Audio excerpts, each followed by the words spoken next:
அடட என்னப்பா தியாகி,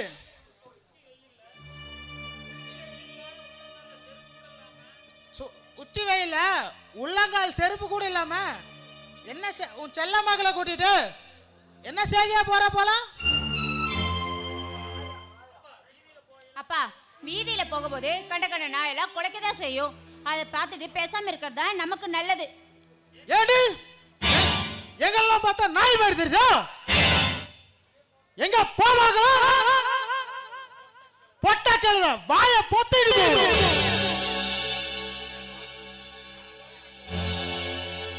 ஏப்பா எங்க பார்க்கல எங்க வெளியில போறோம், ஏன் எங்களை வீணா வம்பு கிழக்குற? உங்களுக்கு நாங்க என்ன பாவம் பண்ணோம்? இந்த அறிவு அப்பவே இருந்திருக்கணும் தியாகி.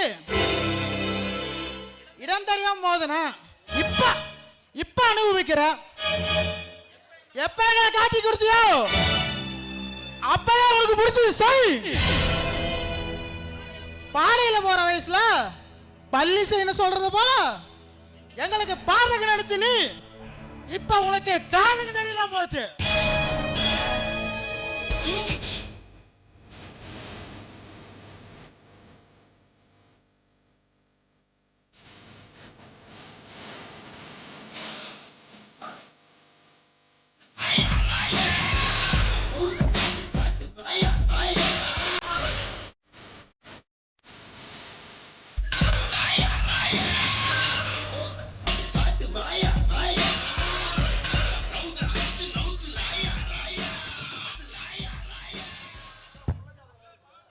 என்ன மகாலிங்கம், கிழவனோட புள்ள ஜாதகம் நல்லா இருக்குதுல்ல? அதான் பொழப்பு ஓட்டிடலான்னு நினைச்சிட்டான். நாளைக்கு என்னைய காட்டி கொடுத்து நகை நட்டு பணம் எல்லாத்தையும் வாங்கி வாழ வைக்க போறானா.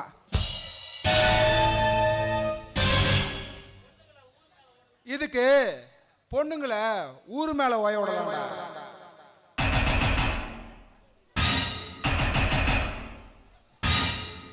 என்ன தியாகி, உன் பொண்ணு பிடிச்சாலும் பிடிச்சா நல்லா புளியுங்க பாட்டால பிடிச்சிருக்கா?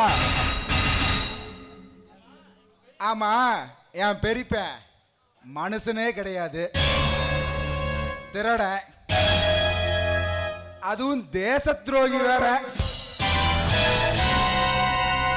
உன் சின்ன பிள்ளைய அவன் மைனுக்கு அப்படியே செட் பண்ணிடலான் இருக்கியா? சரி பாண்டி, பொழப்புக்கு வழி வேணும்ல. பார்த்து பேசுங்கடா நாய்ங்களா, நாங்களாம் மான ராசத்தோட வளர்றீங்க.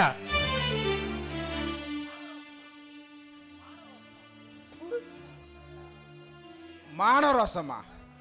மானம் கட்டவனே, உன் பொண்ணோட மானம் தாண்டா ஊர்ல காத்தாட்ட பறந்துகிட்டு இருக்குது. நீ எல்லாம் மானரோசத்தை பத்தி பேசுற, அதுக்கு உன் பொண்ணை வீட்லயே கட்டி போட்டுக்கலாம்ல. அதை விட்டுட்டு ஊர் மேல ஓட்டி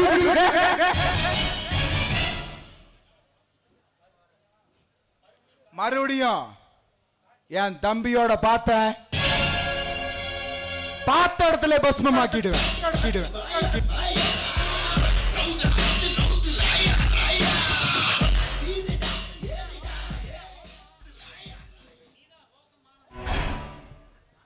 நீதான் ரோசமானவனாச்சே,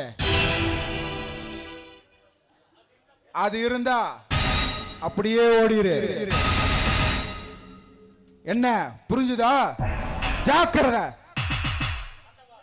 ஆண்டா மகாமாயி, உனக்கு நீ இந்த இடத்துல தானே இருக்கிற, உனக்கு காது கேட்கலையா? என் பொண்ண இப்படி அபாட்டமா சொல்றானுங்களே, இவனுக்கு எப்பதான் கூலி கொடுக்க போறிய மகாமாயி? நீங்களாம் ஒரு மனுஷனுங்களாடா? அப்பா, இவனுங்களுக்கெல்லாம் அந்த ஆண்டவ கண்டிப்பா தண்டனை கொடுப்பா.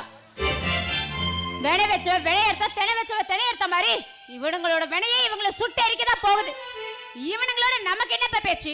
நீங்க வாங்க, நம்ம போலாம்.